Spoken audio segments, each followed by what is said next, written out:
দর্শক, আমাদের প্রধানমন্ত্রী তারেক রহমান তার মানে প্রথম ধাক্কার যে বিদেশ সফর, প্রথম সফর বলা যাবে না, প্রথম সফর তিনি মালয়েশিয়া সফর করেছেন। মালয়েশিয়া একদিন কাটিয়ে তিনি চীনে গেছেন, অর্থাৎ দ্বিতীয় সফর চীনে। এক অর্থে সেটাকে প্রথম সফরই বলা যায়, কারণ এই সফরের প্রক্রিয়াটা ছিল একটা জার্নি। এই পুরো জার্নিটাকে প্রথম জার্নি বললে সেটা প্রথম সফরই বলা যায়। চীনের সঙ্গে 12টা বিষয়ে সমঝোতা স্মারক স্বাক্ষরিত হয়েছে, সেই ব্যাপারটাও আমরা দেখেছি। কিন্তু আমেরিকা মাঝখান থেকে যখন বাদ সাধছে, তখন চীনের সঙ্গে বহু ব্যাপার যেগুলো আমরা করতে চাই সেগুলো বোধহয় আর করা হচ্ছে না। ঠিক এরকম বাস্তবতা যখন তৈরি হয়েছে, তখন ভয়ঙ্কর একটা খবর উঠে এসেছে দৈনিক যুগান্তরে। তারা বলছে যে উন্নয়ন সহযোগীরা মুখ ফিরিয়ে নিয়েছে এবং মানে বাংলাদেশের উন্নয়ন থমকে গেছে। কেন হঠাৎ করে সেটা হওয়ার কথা কেন?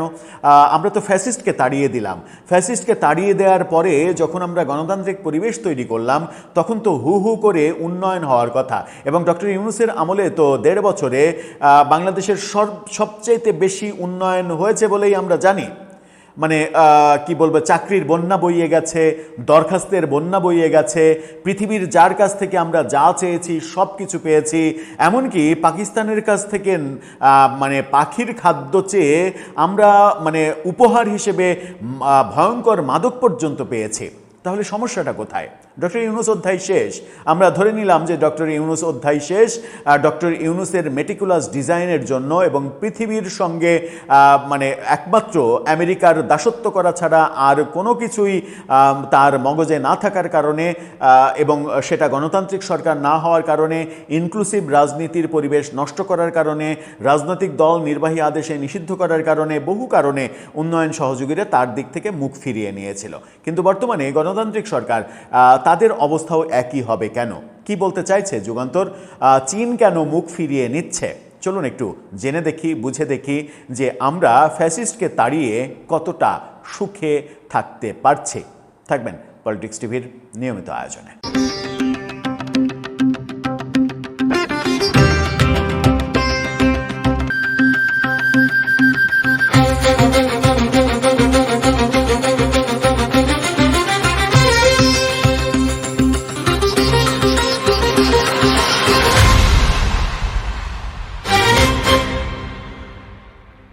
দর্শক, বলছিলাম ফ্যাসিস্টকে তাড়িয়ে আমরা কতটা সুখে আছি কিংবা সুখে থাকতে পারছি। আমাদের অনেক বেশি সুখে থাকার কথা ছিল, কিন্তু সেই স্বপ্নগুলো কি পূরণ হচ্ছে? যুগান্তর যে খবর দিচ্ছে সেই খবরটা আমাদের জন্য আতঙ্কজনক। কি বলছে তারা? শিরোনামটা দেখে নিন। চীনের ঋণে ভাটা, থমকে যাচ্ছে দেশের উন্নয়ন সহযোগিতা। দেশের বড় বড় যে মেগা প্রকল্প, সেগুলো কিন্তু ম্যাক্সিমামই বিদেশি বিভিন্ন সহযোগিতাতে তৈরি হয়েছে, কিন্তু সেখানে একটা বড় ভাটা পড়েছে এবং থমকে গেছে সেই উন্নয়ন কর্মকাণ্ড, এমনটা বলছে যুগান্তর। ভেতরে চলুন একটু জানি কি হচ্ছে। একসময় বাংলাদেশের বড় অবকাঠামো উন্নয়নের অন্যতম প্রধান অর্থায়নকারী ছিল চীন। পদ্মা রেল সংযোগ, Karnaphuli tunnel, Dhaka Ashulia elevated expressway কিংবা বিদ্যুৎ সঞ্চালন কাঠামো সহ এই ব্যাপারগুলো একটির পর একটা মেগা প্রকল্পে শত শত কোটি ডলারের ঋণ দিয়েছে বেইজিং। কিন্তু গত কয়েক বছরে সেই ধারা দৃশ্যত বদলে গেছে। কয়েক বছর বলতে 2 বছরে। 2 বছরে বদলে গেছে। নতুন বড় প্রকল্পে চীনের ঋণ প্রতিশ্রুতি কার্যত থেমে গেছে। এখানে বলা হচ্ছে বেসরকারি বিনিয়োগও প্রত্যাশিত হারে বাড়ছে না। বেসরকারি বিনিয়োগের অবস্থা খারাপ। এমনকি দীর্ঘদিন আলোচনায় থাকা তিস্তা মহাপরিকল্পনার অর্থায়ন নিয়েও এখন অনিশ্চয়তা তৈরি হয়েছে। যেটা নিয়ে এই সরকার অনেক বেশি আগ্রহী সেটাও অনিশ্চিত, এমনটা বলছে যুগান্তর। খবর সংশ্লিষ্ট সূত্র এই খবরগুলো দিচ্ছে।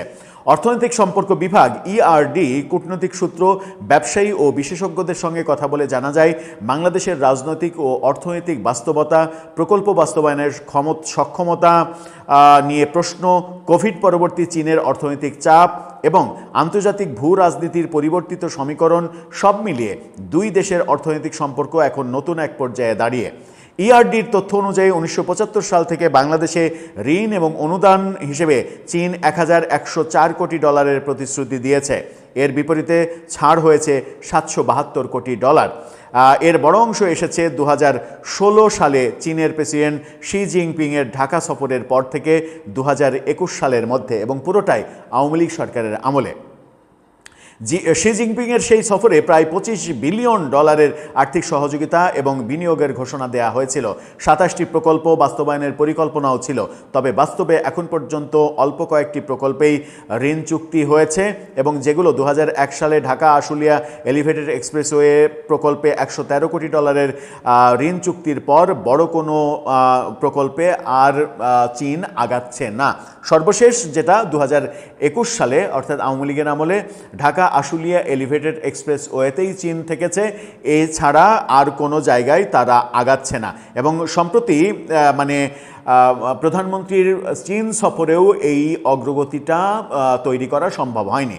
কেন কমছে চীনের আগ্রহ? বিশ্লেষকদের মতে শুধু রাজনৈতিক কারণ নয়, রাজনৈতিক কারণ তো রয়েছে, রাজনৈতিক কারণ একটা বড় কারণ বাংলাদেশের রাজনৈতিক স্থিতিশীলতা নষ্ট হয়ে গেছে, সেই কারণটা রয়েছে।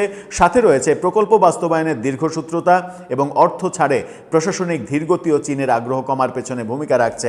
অনেক প্রকল্প সময়মতো বাস্তবায়িত না হওয়ায় নতুন অর্থায়নের আগে বেইজিং ঝুঁকি নিতে চায় না। ঢাকা বিশ্ববিদ্যালয়ের আন্তর্জাতিক সম্পর্ক বিভাগের সাবেক অধ্যাপক ইমতিয়াজ আহমেদ সম্প্রতি যুগান্তরকে বলেন, চীনা ঋণ নিয়ে যে ধরনের রাজনৈতিক বিতর্ক হয় বাস্তব চিত্র তার চেয়ে ভিন্ন। বাংলাদেশের মোট বৈদেশিক ঋণের 10%-এরও কম চীন থেকে আসে, যা জাপানের কাছাকাছি, অথচ চীনের ঋণ নিয়ে বেশি আলোচনা হয়। মানে চীনকে আমরা অনেক বেশি গুরুত্ব দিই, এটা তিনি বলছেন। বাস্তবিক অর্থে আপনি স্বীকার করেন আর না করেন, বাংলাদেশের উন্নয়ন সহযোগী দেশগুলোর মধ্যে জাপান এবং চীন এই দুটোই সব থেকে বড়। তো এই দুটোকে যদি আপনি যে কোনো কারণে রাজনৈতিক অস্থিতিশীলতার কারণে, আপনার দেশের শাসন ব্যবস্থার কারণে, নির্বাহী আদেশে রাজনীতি নিষিদ্ধ করার কারণে, বিনিয়োগের সুষ্ঠু এবং গ্যারান্টেড আবহাওয়া তৈরি করতে পারার ব্যর্থতার কারণে, নানা কারণেই তো তারা নিরুৎসাহিত হতে পারে। সেই নিরুৎসাহটা এখন স্পষ্ট দেখা যাচ্ছে। সম্প্রতি আমাদের প্রধানমন্ত্রী চীন সফর যেটা করেছেন, সেখান থেকেও ভালো কোনো রেজাল্ট আসছে না বলেও এই রিপোর্টে উঠে আসছে। তাহলে কি আমরা সুখটাকে বিসর্জন দিলাম? সেটা তো হওয়ার কথা নয়। আমরা তো একটা অপশাসন থেকে মুক্ত হয়েছি, একটা ফ্যাসিস্টকে তাড়িয়েছি। অপশাসন থেকে মুক্ত হয়ে ফ্যাসিস্টকে তাড়ানোর পরে পৃথিবীর সমস্ত কি বলবো যে বড় বড় শক্তিধর জায়গাগুলো তো আমাদের উপরে আগ্রহ তৈরি হওয়ার কথা তাদের। সেই আগ্রহের পরিবর্তে আগ্রহে অনেক বড় ভাটা তৈরি হচ্ছে কেন? আমরা কি কূটনৈতিকভাবে চরম ব্যর্থতার পরিচয় দিচ্ছি? এবং যে ব্যর্থতা ডক্টর ইউনূস 1.5 বছরে প্রতিষ্ঠিত করেছেন, সেই ব্যর্থতা কাটিয়ে উঠতে আমাদের কি অনেক বেশি সময় লেগে যাবে? ডক্টর ইউনূস সত্যিই কি এই দেশটাকে 50 বছর পিছিয়ে দিয়ে গেছেন, যিনি এখনও রাষ্ট্রপতি হওয়ার জন্য লবিং করে যাচ্ছেন, জোর লবিং চালিয়ে যাচ্ছেন বলে বিভিন্ন সূত্র খবর দিচ্ছে? দর্শক, আপনার মতামত এ ব্যাপারে জানিয়ে লিখতে পারেন আমাদের কমেন্ট বক্সে।